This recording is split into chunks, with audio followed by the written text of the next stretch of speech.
मेरी शादी के पूरे 4 साल हो चुके थे। घर में मेरे और मेरे पति के अलावा सासू माँ और एक ननद थी। ननद की भी शादी हो चुकी थी। एक रोज़ मेरे पति से मेरा झगड़ा हो गया। झगड़े के पीछे मेरी सासू माँ हम दोनों को समझाने आई। मैंने तुरंत ही माँ से कहा, माँ जी आप क्यों नहीं समझा रही हैं इन्हें।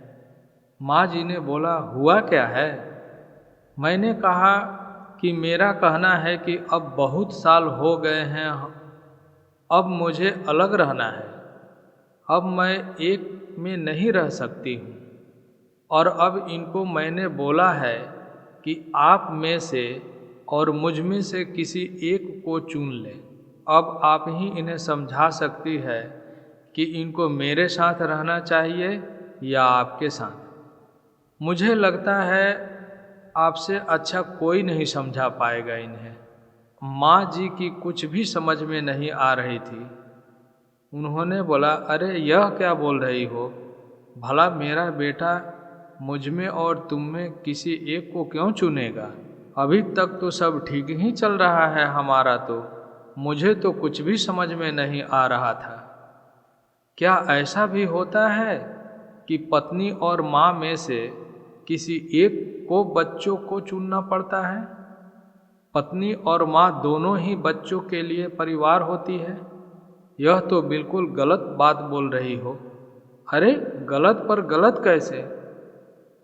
कल मैं खुद ही सुना था, आप कल ही नंदोई जी को समझा रही थी कि कैसे उनको अपनी पत्नी को चुनना चाहिए।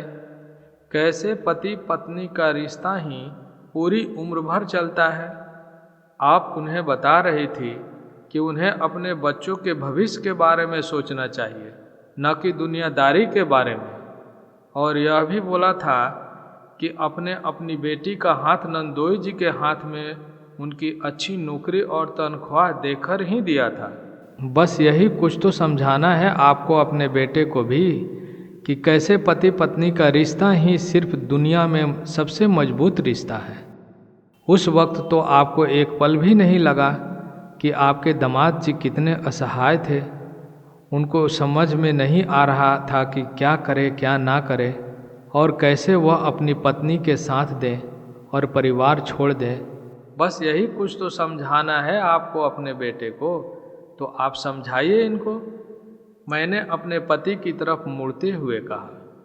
कुल मिलाकर माँ जी भी आपको यही समझाएगी कि माँ को छोड़कर आप मेरा साथ दीजिए। मेरा साथ ही आपके साथ उम्र भर रहेगा। मैं ही आपके साथ उम्र भर रहूँगी। आप मेरे साथ चलिए। हम बाहर रहेंगे चल के। हम अच्छा भविष्य बनाएंगे। हम अपने बच्चों को अच्छी शिक्षा देंगे। माँ जी अचानक से अपने बेटे के सामने खड़े हो गई और रोने लगी।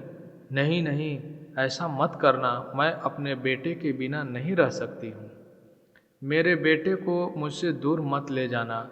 मेरी मति मारी गई थी जो मैं दामाद जी को उल्टा सीधा बोलने लगी थी, दामाद जी को गलत सलाह देने लगी थी। मैंने अपने बेटी को एक बार भी नहीं समझाया। मैं ज़रूर अपनी बेटी को समझाऊंगी।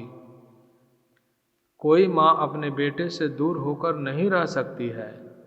कोई माँ अपने बेटे से दूर होकर रहना नहीं चाहती है। मैंने अपनी सास का हाथ पकड़कर बोला, माँ जी आप परेशान न हो। हम आपको छोड़कर कहीं भी नहीं जा रहे हैं। माँ बाप के बिना भी क्या कोई घर होता है। बस हम आपको समझाना चाहते थे।